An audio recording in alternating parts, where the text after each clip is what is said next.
السلام عليك يا أبا عبد الله، السلام عليك يا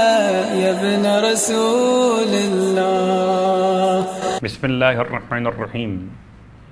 ماہ مبارک رمضان کے 16ویں دن کے روزے کی دعا۔ اللہم وفقنی فیہ لموافقۃ الابرار وجنبنی فیہ مرافقۃ الاشرار وآونی فیہ برحمتک الی دار القرار بِإِلٰہِیَّتِکَ یا الہ العالمین۔ اس دعا کی تلاوت کا ثواب کہ جب اس دعا کی تلاوت کرنے والا قبر سے اٹھایا جائے گا تو خدا اسے ایک ایسے نور کے ساتھ محشور کرے گا کہ اس کے سائے میں یہ سفر کرتا ہوا آگے بڑھے گا، اور اس کے پہننے کے لیے لباس بھی عطا کیے جائیں گے، اور سواری کے لیے ناقہ موجود ہوگا، اور اسے جنت کے شربتوں میں سے سیراب کیا جائے گا شربت پلاتے ہوئے۔ ماہ مبارک رمضان کے 16ویں دن کے روزے کا ثواب کہ پروردگار عالم آج کے روزے کے عوض میں انسان مؤمن کو جب وہ قبر سے نکلے گا تو اسے 60 لباس عطا کیے جائیں گے تاکہ وہ انہیں پہن سکے۔ سواری کے لیے ناقہ ملے گا، اور پروردگار عالم روزے دار کے لیے رحمت کے ابر کو بھیجے گا جو اس دن کی گرمی میں روزے دار پر سایہ کیے ہوئے ہوگا۔ ماہ مبارک رمضان کے روزوں کے مسائل کے ذیل میں مکروہات روزہ۔ روزے کی حالت میں آنکھ میں دوا ڈالنا، اگر ذائقہ حلق تک پہنچنے کا خطرہ ہو، ایسا کام کرنا جو ضعف اور کمزوری کا سبب بنے، جیسے خون نکالنا یا حمام جانا، ناک میں نسوار لینا جبکہ معلوم نہ ہو کہ حلق تک پہنچے گی، اگر معلوم ہو تو جائز نہیں، خوشبودار پودوں کا سونگھنا، خاتون کا پانی میں بیٹھ جانا، خشک چیز سے حقنا یا اینیما لینا، جو لباس پہن رکھا ہو اسے بدن پر گیلا کرنا، دانت کا نکلوانا، اور ہر وہ کام کرنا جس کی وجہ سے منہ سے خون نکلتا ہو۔ تر لکڑی سے یعنی گیلے لکڑی سے یا گیلے برش سے مسواک کرنا، بلا وجہ پانی یا کوئی بہنے والی چیز کو منہ میں لینا، اور منی نکالنے کے ارادے کے بغیر انسان کا اپنی اہلیہ سے قربت اختیار کرنا۔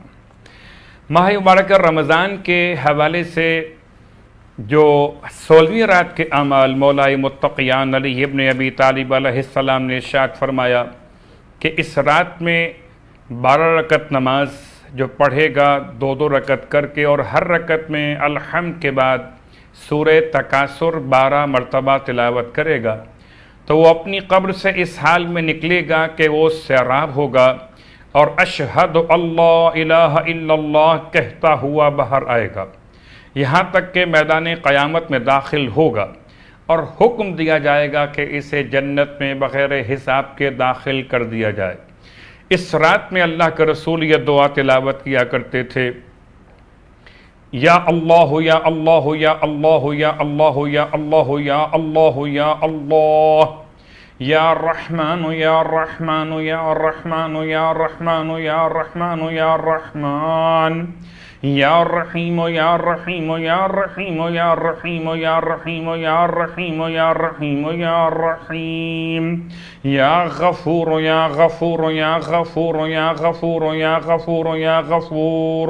یا غفور، یا رؤوف یا رؤوف یا رؤوف یا رؤوف یا رؤوف یا رؤوف یا رؤوف یا رؤوف، یا حنان یا حنان یا حنان یا حنان یا حنان یا حنان یا حنان یا حنان، یا علی یا علی یا علی یا علی یا علی یا علی یا علی یا علی، صل علی محمد وآلہ واغفر لی انک انت الغفور الرحیم۔ سورہ کافرون، اگر کوئی شخص سونے سے پہلے سورہ کافرون کی تلاوت کرے تو وہ رات بھر اللہ کی امان میں رہے گا، اور اگر کوئی شخص طلوع شمس کے وقت سورہ کافرون 10 مرتبہ پڑھ کر جو دعا خدا سے مانگے خدا وہ قبول فرمائے گا۔ پروردگار سے التماس کہ خدا ہم کو ماہ مبارک رمضان کی دعا اور ماہ مبارک رمضان کے تلاوت قرآن کا شوق عطا فرمائے۔ والسلام علیکم ورحمۃ اللہ وبرکاتہ۔